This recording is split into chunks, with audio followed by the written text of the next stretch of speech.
हिमाचल में चुनाव प्रचार के दौरान प्रधानमंत्री नरेंद्र मोदी ने कांग्रेस पर जोरदार हमला बोला और कहा कि कांग्रेस जहां से भी जाती है वापस लौटती ही नहीं। उन्होंने कई राज्य गिनवाए जहां पर कांग्रेस के एक भी विधायक और सांसद अब नहीं बचे। पीएम मोदी ने भरोसा ये भी जताया कि हिमाचल में 5 साल वाला फॉर्मूला इस बार टूटेगा। स्वागत है जी, स्वागत है।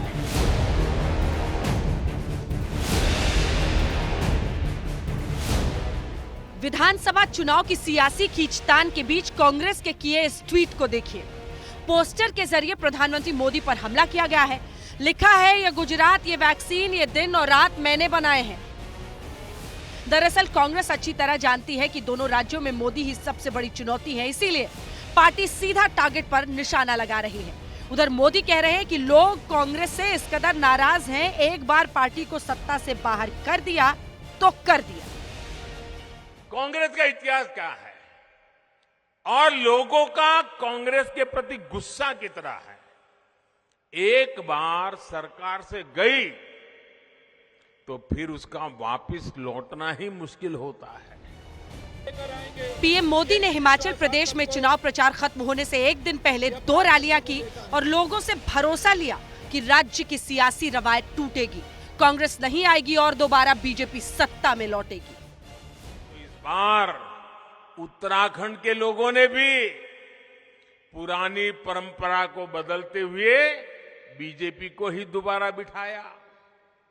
यूपी में भी 40 साल बाद ऐसा हुआ है जब कोई पार्टी फिर से जीत करके पूर्ण बहुमत के साथ लगातार दूसरी बार सरकार में वापस आई। पीएम मोदी ने एक एक कर कांग्रेस से लोगों की नाराजगी की वजह भी गिनवाई। आज जहां कांग्रेस की सरकारें बची हैं, गिन गिन करके 2 ही सरकारें बची हैं, वहां से खबरें आपस में झगड़े की ही खबरें रहती हैं। कई राजनीतिक दल सिर्फ और सिर्फ परिवारवाद और वोट बैंक की पॉलिटिक्स के भरोसे चल रहे हैं। प्रधानमंत्री मोदी हिमाचल में थे, जहां से बड़ी तादाद में लोग सेना में भर्ती होते हैं। शायद यही वजह है कि उन्होंने सर्जिकल स्ट्राइक और सेना पर सवालों को लेकर भी कांग्रेस को खूब घेरा। यही कांग्रेस है जिसके नेता आर्मी चीफ का अपमान करते हैं, फौज के लोगों की तुलना गुंडों से करते हैं। यही कांग्रेस है जिसके नेता सर्जिकल स्ट्राइक पर सवाल उठाते हैं, हमारे वीर बेटे बेटियों के शौर्य को कटघरे में खड़ा करते हैं। हिमाचल में प्रधानमंत्री मोदी ने कहा कि कांग्रेस को विपक्ष की भूमिका निभाने में भी परेशानी हो रही है।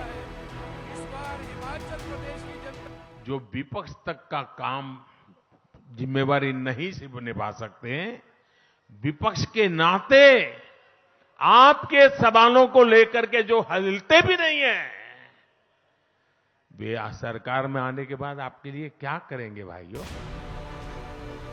उधर कांग्रेस अध्यक्ष ने भी हिमाचल में प्रचार किया। मल्लिकार्जुन खड़गे के साथ छत्तीसगढ़ के सीएम भूपेश बघेल मौजूद रहे। कांग्रेस के दोनों दिग्गजों ने महंगाई और बेरोजगारी को लेकर बीजेपी पर सवाल खड़े किए। अरे आप सामान्य जनता को नौकरी नहीं दिला सकते। 14 लाख गवर्नमेंट वैकेंसीज है, आप वो वैकेंसी भर्ती नहीं कर रहे। या 65,000 है, आप भर्ती नहीं कर रहे। और सर्टिफिकेट प्रधानमंत्री बांटते हैं 70-75 हजार लोगों का। कांग्रेस लोगों को अधिकार संपन्न बनाने के, आय में उसकी वृद्धि करने का काम करती है और भारतीय जनता पार्टी लूटने का काम करती है। आपकी जेब में, पर्स में, बहनों के पर्स में साइफन पाइप लगाया हुआ है। हिमाचल में चुनाव प्रचार के आखिरी दौर में दोनों पार्टियां पूरा दमखम लगा रही हैं। कल प्रचार थम जाएगा, 12 नवंबर को वोट डाले जाएंगे। आज तक ब्यूरो।